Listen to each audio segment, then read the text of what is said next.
बिस्मिल्लाहिर्रहमानिर्रहीम। अस्सलामुअलैकुम दोस्तों 15 फरवरी के बाद हमारे पौधों के ऊपर नई ब्रांचें, नई कलियां और नई शाखें बनने का अमल शुरू हो जाता है। ख़ासकर हमारे सिट्रस प्लांट्स जिसमें लीमू, किन्नू और मौसमी शामिल हैं, इनके ऊपर अब फ्लावरिंग और नई ब्रांचें बनने का अमल शुरू हो चुका है। जैसा कि आप दोस्तों यहाँ पे देख रहे हैं, हमारे लेमन प्लांट के ऊपर नई ब्रांचें बनना शुरू हो चुकी हैं और इसके ऊपर नई फ्रूटिंग भी आना शुरू हो चुकी है। दोस्तों, ऐसा क्या किया जाए कि हमारे पौधे के ऊपर ज़्यादा से ज़्यादा फ्रूटिंग हो और हमारा पौधा ज़्यादा से ज़्यादा घना हो। सबसे पहला काम ये है कि आपने जो करना है, यहाँ पे आपने दोस्तों पानी देना कम कर देना है। पानी देना ज़रूर है, लेकिन उतना पानी नहीं देना जितना पौधे को आप आम रूटीन में गर्मियों में देते हो। जब पौधा फ्लावरिंग स्टेज पे होता है, फूलों के ऊपर होता है, तो पौधा समझता है, जब आप पानी दे रहे होते हो लगातार उसको, पौधा समझता है कि मुझसे ग्रोथ का तकाज़ा किया जा रहा है।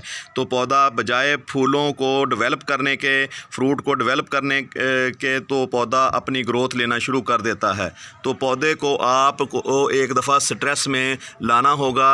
स्ट्रेस से यह मुराद है कि पौधा जो पानी जितनी ज़रूरत है उसको उससे कम करना होगा। तो यहाँ पे फूल तो निकल रहे हैं, लेकिन फूल इतने ज़्यादा नहीं निकल रहे। इनकी ब्रांचें माशाल्लाह निकल रही हैं, लेकिन ब्रांचें वो के ऊपर जो फूल हैं वो नहीं आ रहे। तो सबसे पहले आपने दोस्तों पहला काम जो करना है, कोई भी सिट्रस प्लांट आपने दोस्तों लगाया हुआ है, उसके पानी को आपने कम कर देना है। पानी आपने उतना ही देना है जितना उसको ज़रूरत हो। बल्कि अब तो 15 फरवरी के बाद 25 फरवरी है आज, तो इतनी अभी भी पानी की ज़रूरत नहीं, ना इतनी ज़्यादा गर्मी पड़ रही है। तो बीच में ये बाज़ औक़ात हम जो है ना ऐसे पौधे ग्रो कर लेते हैं जो ना चाहते हुए भी हम इनको उखाड़ नहीं सकते, क्योंकि पौधे, जिन लोगों को पौधों से प्यार होता है तो वो पौधों को दोस्तों उखाड़ना उनको ज़रा मुश्किल हो जाता है। ये ख़ुद ब खुद 3 या 4 पौधे हैं, ये इसके अंदर जो है ना ग्रो हो चुके थे, लेकिन हमें इसको उखाड़ना मुश्किल हो गया, क्योंकि इनको देखने से ये देखें माशाल्लाह कितने खूबसूरत ये नज़र आते हैं। अच्छा, दूसरा काम ये है कि हमने इसके ऊपर ये काम करना है कि ये जो हमारे पुराना फ्रूट होता है, इसको हमने यहाँ से तोड़ लेना है, रिमूव कर लेना है, ताकि हमारे पौधे का जो ताकत है वो इस फ्रूट के ऊपर सर्फ ना हो और नई ब्रांचें और नई कलियां निकालने के लिए हमारा पौधा अपनी ताकत लगाए। तो यहाँ पे 4 जो लीमू लगे हुए हैं, इनको हमें यहाँ से रिमूव करना होगा।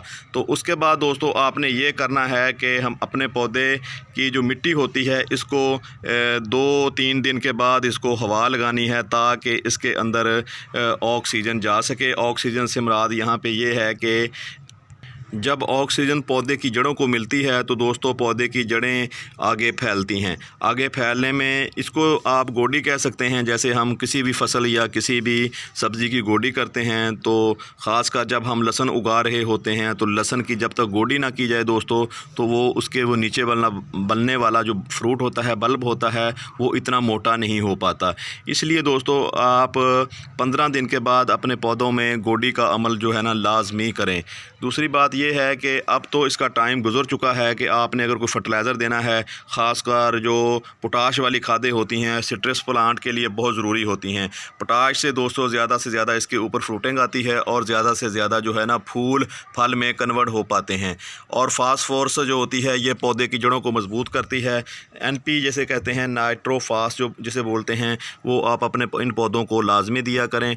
अब हम क्या करते हैं कि अपने पौधे को जो है ना, ये जो लगे हुए लेमन हैं, इनको यहाँ से रिमूव करते हैं। दोस्तों ये जो लेमन है, ये चाइना वाला लेमन है, तो ये 12 मासी होता है, मतलब सारा साल ही इसके ऊपर फ्रूटिंग होती रहती है। मतलब साल में ये 2 दफ़ा फ्रूट देता है। ये जो फ्रूट है ये तकरीबन कोई नवंबर के दिनों में इसके ऊपर लगा था। तो आप देखें नवंबर के बाद दोस्तों सर्दी काफ़ी आ गई। सर्दी के बाद तो इसकी जो है ना जितनी ग्रोथ होनी चाहिए थी उतनी ग्रोथ इसकी नहीं हुई। तो ये सारा साल ही फ्रूट आपको डेवलप करता रहता है, देता रहता है। तो आप अपने घर की ज़रूरत फ्रूटों के हिसाब से तो यहाँ से ही एक पौधे से ही हासिल कर सकते हैं। अगर आपका पौधा सेहतमंद है तो सारा साल ही आपको यहाँ से लेमन तोड़ने को मिलते रहेंगे। देखें यहाँ पे 5 से 6, मैं कह रहा था 4 पौधे हैं फूलों के, लेकिन 4 से ज़्यादा हैं। एक ये है और ये एक बीच में दोस्तों, और ये 3 और 4, 5, 6 और 7 8, 9, 10 पौधे हैं जिनको हमें उखाड़ना चाहिए था ताकि हमारा पौधा अगले फ्रूटिंग के लिए तैयार हो जाता। और यहाँ पे आप देखें ये मिर्च का जो सीड है ये भी ख़ुद ब खुद ग्रो हो गया था, तो हमने इसको भी यहाँ से रिमूव नहीं किया। तो एक गमले में एक तरह का पौधा ही होना चाहिए, लेकिन हम बाज़ औक़ात लालच में आ जाते हैं तो हमारा दिल नहीं करता इन पौधों को यहाँ से रिमूव करने का। तो ये इसलिए इसकी वजह से हमारे दूसरे पौधे का जो है ना, हमारा मेन जो पौधा होता है उसका नुकसान हो जाता है। इसलिए दोस्तों इसको आप एक मसला और भी यहाँ पे खड़ा हो जाता है, जब इसकी गोडी करना चाहें तो भी नहीं कर सकते, क्योंकि यहाँ पे इन पौधों की जड़ें हैं। तो इनको अगर गोडी हम करते हैं तो ये पौधे भी दोस्तों ज़ाया होने का ख़तरा होता है। तो जिसकी वजह से हमारा इन फूलों से के चक्कर में हमारा इस पौधे का जो है ना नुकसान हो रहा है। तो आप कोशिश किया करें कि कोशिश क्या करनी होती है। देखें ना यहाँ पे हम इसको रिमूव नहीं कर सके, हम किसी को क्या कह सकते हैं। तो वैसे सिंगल पौधा ही होना चाहिए एक गमले में। दोस्तों जाते जाते आपसे हमेशा रिक्वेस्ट करता हूँ कि आप इधर साइड पे लगे हुए घंटी के बटन को तो लाजमी दोस्तों प्रेस कर दें। देखें आपने किया है या नहीं किया।